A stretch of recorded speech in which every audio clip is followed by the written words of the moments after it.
السلام علیکم ورحمۃ اللہ وبرکاتہ۔ اعوذ باللہ من الشیطان الرجیم، بسم اللہ الرحمن الرحیم، والصلاة والسلام علی رسولنا محمد سید الاولین والآخرین، مدد یا رسول، مدد یا سادات اصحاب رسول، مدد یا مشاہیر دستور مولانا شاہ عبد اللہ فاضل داستان شاہ محمد ناظم خان طریقتنا الصحبہ والخیر فی الجمعیہ۔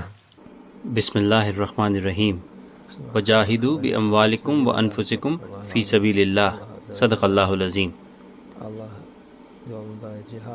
اللہ عز و جل اللہ کے راستے میں جہاد کرنے کے لیے کہتا ہے۔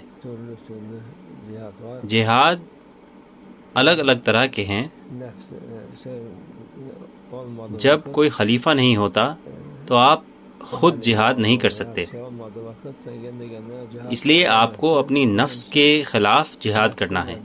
جب ہمارے رسول اللہ صلی اللہ علیہ وسلم مکہ میں تھے تب کوئی جہاد نہیں تھا، تب جہاد کا حکم نہیں آیا تھا۔ جب وہ مدینہ آئے تب یہ دھیرے دھیرے آیا، کیونکہ مشرکین ان کو اکیلا نہیں چھوڑتے تھے، جہاد ضروری تھا۔ اور وہ صلی اللہ علیہ وسلم انسان ہیں، یہ ایک نارمل بات ہے، یہ مسلمانوں کے لیے بھی ایسا ہی ہے۔ زیادہ تر پیغمبر نے جہاد کیا، ان میں سے کچھ کو اللہ نے راستہ دکھایا بنا جہاد کے، جس سے کہ لوگوں کے پاس کچھ الگ ہو، تب انہوں نے جنگ کی، جہاد نہیں۔ حضرت عیسیٰ علیہ السلام کے پاس جہاد کا حکم نہیں تھا، وہ لوگوں کو دین کی طرف بلا رہے تھے نصیحت سے اور تعلیم سے۔ ان کے دین میں جنگ اور جہاد نہیں تھا، لیکن ابھی آپ دیکھتے ہیں یہی وہ لوگ ہیں جو جنگ کرتے ہیں جبکہ کوئی حکم نہیں ہے۔ ہمارے رسول اللہ صلی اللہ علیہ وسلم کو جہاد کا حکم ملا، لیکن جہاد کے اپنے اصول اور طریقے ہیں، کیا کرنا ہے اور کیا نہیں کرنا ہے۔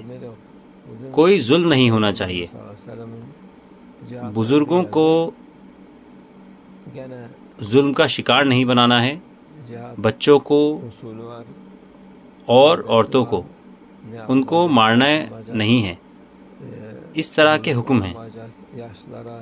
اکثر جو مسلمان نہیں ہیں وہ منافقت کرتے ہیں، وہ کہتے ہیں کہ آپ کا دین جنگ سے پھیلا ہے، یہ جنگ سے نہیں پھیلا ہے، جنگ لوگوں کو بچانے کے لیے تھی۔ ہمارے رسول اللہ صلی اللہ علیہ وسلم نے جہاد کیا لوگوں کو ظلم سے بچانے کے لیے، نہیں تو یہ ممکن نہیں تھا، کیونکہ جب انسان کے پاس طاقت ہوتی ہے، ہتھیار اور لشکر ہوتے ہیں، تب وہ دوسروں پر ظلم کرتے ہیں، اور یہ غلط ہے ان کے سامنے بھیڑ کی طرح کھڑے رہنا اور مرنے کا انتظار کرنا۔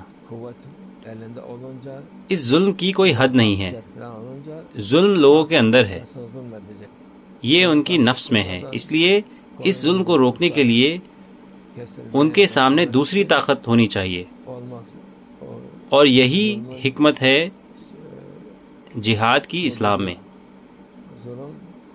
اللہ عز و جل جس نے ہمیں بنایا وہ جانتا ہے کہ ہمیں کیا اور کیسے کرنا ہے،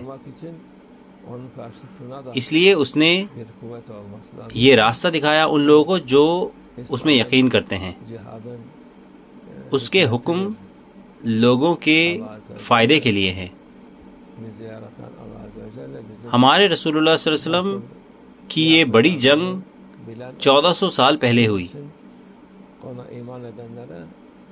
ابھی 1450 سال گزر گئے ہیں جب جنگ بدر ہوئی۔ مشرکین بدر کی لڑائی سے آئے، وہ کہتے ہیں کہ ان میں سے ایک مشرک ابو جہل تھا، اس کو خواب آیا، انہوں نے پوچھا اس خواب کی تعبیر بتائیں۔ وہاں پر لوگ تھے جو خواب کی تعبیر بتایا کرتے تھے، چاہے وہ مسلمان ہوں نہ ہوں، ایسے لوگ ہیں جو خواب کی تعبیر بتا سکتے ہیں۔ انہوں نے اس کی تعبیر بتائی اور کہا کہ تم پر ایک بڑی مصیبت آنے والی ہے، یہ سفر اچھا نہیں ہوگا تمہارے لیے۔ وہ کئی بار واپس مڑے، لیکن پھر انہوں نے فیصلہ کیا کہ وہ جا کر لڑیں گے، مسلمانوں کو ماریں گے اور خوش ہوں گے۔ انہوں نے کہا کہ ہم اونٹ اور بھیڑ پکائیں گے، ہم شراب پیئیں گے، عورتیں ہمارے لیے گائیں گی اور ہم مزہ کریں گے۔ تو وہ چلے گئے، وہ ڈھولک اور نگاڑوں کے ساتھ گئے اور عورتیں گاتی ہوئی گئی۔ دوسری طرف ہمارے رسول اللہ صلی اللہ علیہ وسلم نے وہ پوری رات اللہ سے گڑ گڑا کر دعا مانگی، جبکہ اللہ عز و جل نے ہمارے رسول اللہ صلی اللہ علیہ وسلم سے فتح کا وعدہ کیا۔ یہ لوگوں کے لیے سبق تھا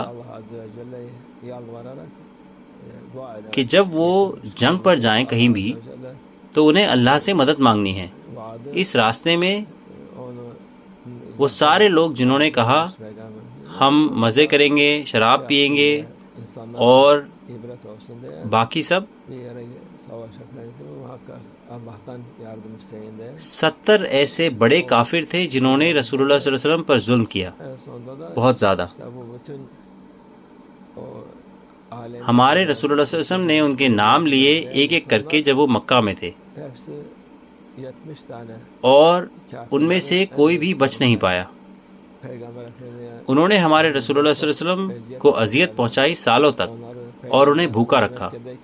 انہوں نے ہر طرح کے ظلم کیے، لیکن اس دن ان سب کو وہ مل گیا جس کے وہ حقدار تھے۔ وہ سب ایک کنویں میں پھینک دیے گئے۔ ہمارے رسول اللہ صلی اللہ علیہ وسلم اس کنویں کے پاس کھڑے ہوئے اور ان سب کے نام لیے ایک ایک کر کے۔ اے بنا ایمان والے لوگ،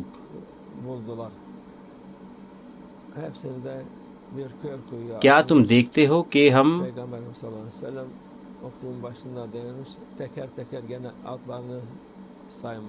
اس مقام تک پہنچ گئے جس کا اللہ نے ہم سے وعدہ کیا تھا؟ کیا تم بھی وہاں پہنچے ہو؟ ہمارے رسول اللہ صلی اللہ علیہ وسلم نے ان سے پوچھا۔ وہ سب چپ رہے، بالکل۔ حضرت عمر وہ انسان تھے جن کو لوگ سمجھا کرتے تھے۔ انہوں نے ہمارے رسول اللہ صلی اللہ علیہ وسلم سے کہا، یا رسول اللہ صلی اللہ علیہ وسلم، آپ مردوں سے باتیں کر رہے ہیں، کیا وہ آپ کو سنتے ہیں؟ آپ ایسا کیوں کر رہے ہیں؟ تو انہوں نے صلی اللہ علیہ وسلم نے جواب دیا، یہ مجھے بہت اچھی طرح سے سن رہے ہیں، یہ تم سے بہتر سنتے ہیں۔ ہمارے رسول اللہ صلی اللہ علیہ وسلم نے فرمایا، یہ سب وہاں پر پچھتاتے ہیں، لیکن اس وقت ان کا پچھتانا کسی کام کا نہیں تھا، کیونکہ اس دنیا کے سلطان، کائنات کے سلطان ہمارے رسول اللہ صلی اللہ علیہ وسلم نے ان کو تعلیم دی اور نصیحت دی سالوں تک۔ انہوں نے صلی اللہ علیہ وسلم نے معجزے دکھائے، اچھائی کی اور سب چیزیں، لیکن ان لوگوں نے قبول نہیں کیا۔ آخر میں وہ سب کو ہٹانے میں لگ گئے، اس لیے انہیں وہ ملا جس کے وہ حقدار تھے۔ اس لیے جہاد اور جنگ ضروری ہے، یہ اللہ عز و جل کا حکم ہے برائی کو ہٹانے کے لیے جب وقت آئے۔ بالکل، آپ ہر جگہ اسے نہیں کر سکتے جہاں بھی آپ کو صحیح لگے۔ ابھی سب سے بری برائی کون سی ہے؟ یہ آپ کی نفس کی برائی ہے۔ آپ کو اس کے خلاف جہاد کرنا ہے ہمیشہ۔ اس کی جنگ کبھی ختم نہیں ہوتی۔ جب آپ کہتے ہیں کہ یہ ختم ہو گئی تو یہ آپ سے اوپر ہوتی ہے، اس لیے اللہ ہماری حفاظت فرمائے، ہمارا جہاد ہمارے نفس کے خلاف ہو انشاءاللہ، اللہ ہماری مدد فرمائے۔ ومن اللہ توفیق۔ الفاتحہ۔